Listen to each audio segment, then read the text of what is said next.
Hola, yo soy el doctor Claudio Orlich de San José, Costa Rica. Agradezco a la Sociedad Argentina de Oftalmología por invitarme a participar de este congreso y les quiero presentar un caso de una atrofia esencial del iris o de un síndrome iridocorneal endotelial.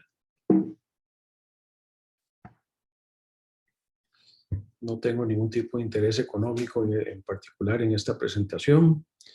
Y el caso se trata de una paciente femenina de 38 años, quien tenía un glaucoma unilateral de ángulo cerrado, había requerido 2 implantes de válvula de Ahmed para controlar la presión intraocular y fue referida del departamento de glaucoma con nosotros al departamento de segmento anterior para cirugía de catarata.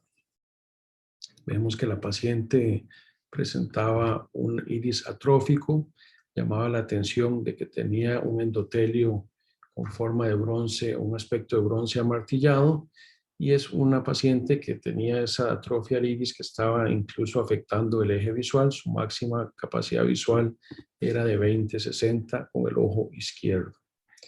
Esa atrofia era una atrofia progresiva. La paciente refiere que siendo más joven no tenía esa atrofia de iris, que fue presentando corectopia y posteriormente esos huecos en el iris o esa atrofia tan importante. Y es importante que era de forma unilateral. Vemos otra fotografía, tenía unas cataratas, básicamente correspondían a los tubos de las válvulas de Ahmed. Por toque del cristalino se generaron 2 opacidades, pero también tenía una opacidad subcapsular posterior y ese iris que estaba justo en el eje visual que le interfería a la paciente para ver. En la microscopía especular, ojo derecho normal, una morfología normal del endotelio, ojo izquierdo, vemos que hay pleomorfismo y que se ve ese endotelio de forma anormal. Este caso se trata de un paciente con una atrofia esencial del iris, es poco frecuente y por eso quise compartirlo con ustedes. La atrofia esencial del iris forma parte del síndrome iridocorneal endotelial. Vamos a ver cómo se resolvió este caso. Esta paciente se le hizo una cirugía de catarata con un implante de un iris artificial dentro de la bolsa capsular y después fue necesario realizarle un injerto endotelial por una descompensación corneal que también es frecuente en el síndrome de iridocorneal endotelial.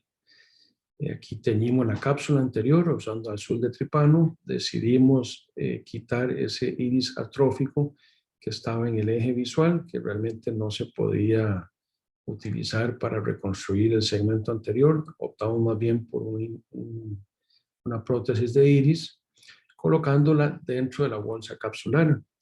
Este dispositivo se llama Septo, permite hacer capsulotomías, una capsulotomía anterior, se centra con el reflejo de Purkinje, tiene la ventaja de que este dispositivo crea unas capsulotomías que el borde se vierte y al evertirse se hace muy resistente, es de 2 a 4 veces más resistente o resiste mayor tracción que una capsulorhexis circular continua o que una capsulotomía con láser. Colocamos viscoelástico en la bolsa capsular y vamos a ayudarnos del aberrómetro intraoperatorio para determinar cuál es el poder del lente intraocular en este caso. Vemos que el aberrómetro nos recomienda un 1750.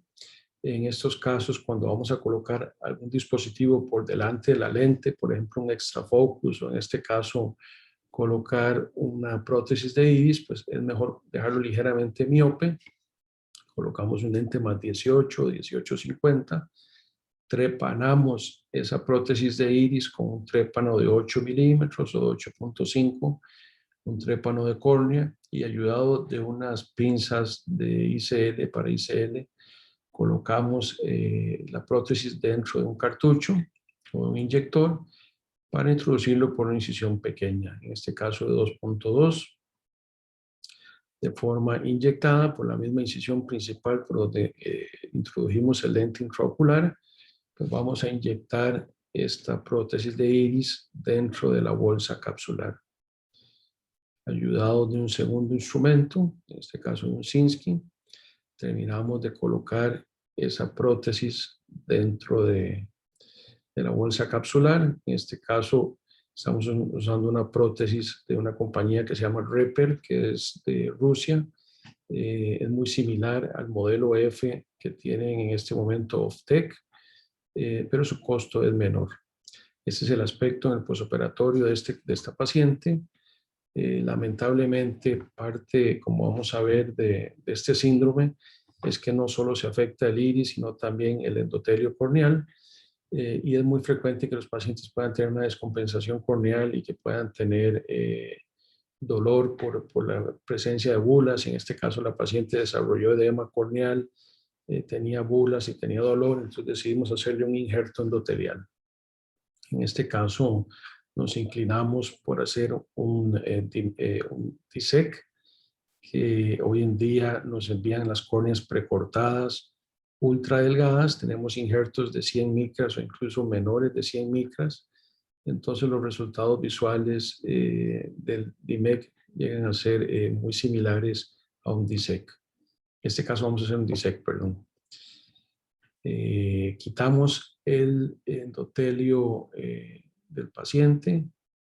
Aquí vemos cómo estamos pelando la de CEMET, siempre ayudados de un Sinskey invertido, siempre con una infusión continua. Una vez que quitamos toda esa membrana de CEMET, vamos a proceder a inyectar ese injerto. Como tenían las válvulas el paciente, decidimos hacer un injerto ligeramente más pequeño de lo que hacemos normalmente para evitar que hubiera toque de la válvula con el injerto. Entonces decidimos hacerlo en este caso de 8.5 milímetros usando un trépano de 8,5. Aquí vamos a trepanar esta córnea que viene precortada de 8 milímetros, perdón. Esa córnea viene precortada y vamos a proceder a trepanarla. Y una vez trepanada, pues separamos lo que sería el injerto endotelial del estroma. A veces pasa que queda adherido ahí en el trépano, de forma muy cuidadosa lo vamos a retirar y vamos a separar lo que sería el injerto endotelial del estroma de la córnea. Y luego, ayudados de una pinza de bushing, vamos a introducir ese injerto dentro de la cámara anterior. Entonces aquí vamos a colocar ese injerto, que es ultra delgado, normalmente de 100 micras o menos. Ese injerto lo colocamos sobre la espátula de bushing. Aquí la vamos a ver cómo se coloca. Y una vez que lo tenemos en la espátula, pues vamos a proceder a colocarlo o inyectarlo dentro de cámara anterior. Lo colocamos sobre la espátula, siempre de forma muy cuidadosa.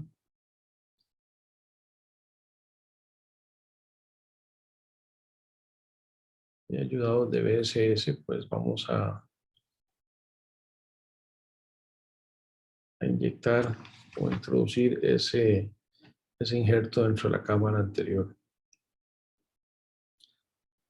Siempre tratamos de acercar el borde al extremo de la espátula.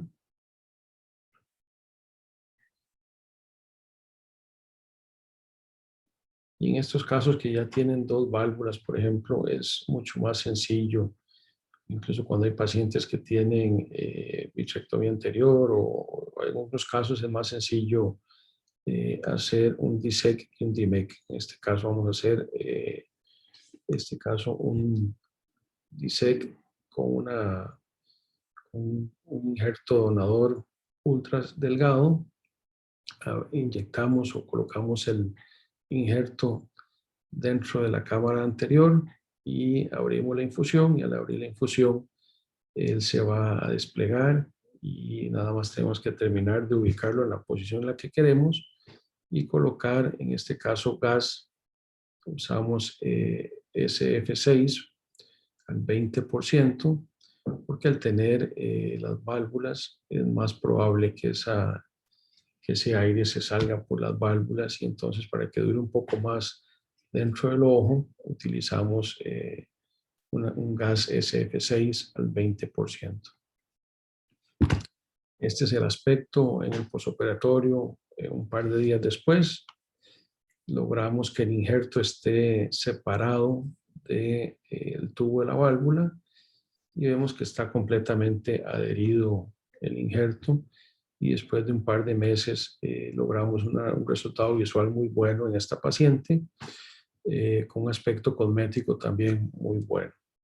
Entonces es un caso interesante porque es un paciente que requirió cirugía de catarata, reconstrucción del iris, utilizando una prótesis de iris dentro de la bolsa capsular y finalmente un injerto endotelial. Afortunadamente el síndrome iridocorneal endotelial es poco frecuente, se conoce como ICE por sus siglas en inglés. La prevalencia es desconocida porque es poco frecuente y afecta, como dijimos, el endotelio, además de la atrofia del iris. Generalmente se produce un glaucoma por cierre angular por sinequias en el ángulo. Se introducen tres variables dentro del síndrome iridocorneal endotelial. Está el síndrome de Chandler, que tiene mínima afectación del iris, básicamente está afectado mayormente el endotelio. El síndrome de Cogan-Rees, que va a haber mayor afectación del iris que en el de Chandler. Sin embargo, no hay una atrofia tan importante como el caso que vimos. Generalmente hay pedículos pigmentados o nevus, pero no hay una atrofia tan severa como se ve en la atrofia esencial del iris, que es el caso que presentamos anteriormente. Generalmente se presenta en mujeres jóvenes entre 20 y 50 años. Es importante que es unilateral. Cuando hay un glaucoma unilateral por cierre angular en un paciente que también tiene alteraciones del endotelio corneal, es importante descartar que este síndrome iridocorneal endotelial.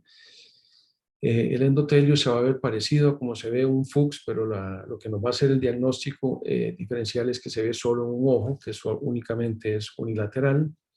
Y aquí vemos el aspecto previo a la cirugía y después de que se le quitó esa atrofia de iris, la catarata, se coloca el implante o la prótesis de iris dentro de la bolsa, una lente intraocular y finalmente un injerto endotelial para ayudar a esa paciente que ya estaba teniendo también problemas de edema corneal y bulas, que eso le generaba dolor después del primer procedimiento. Entonces es un caso bonito, interesante, espero que les haya sido de utilidad. Es un caso raro, pero creo que su manejo fue interesante y sobre todo para los residentes y aquellos que estén empezando a hacer algunas técnicas de reconstrucción de iris y de injertos endoteliales, pues les haya sido de aprendizaje y de interés. Bueno, muchas gracias.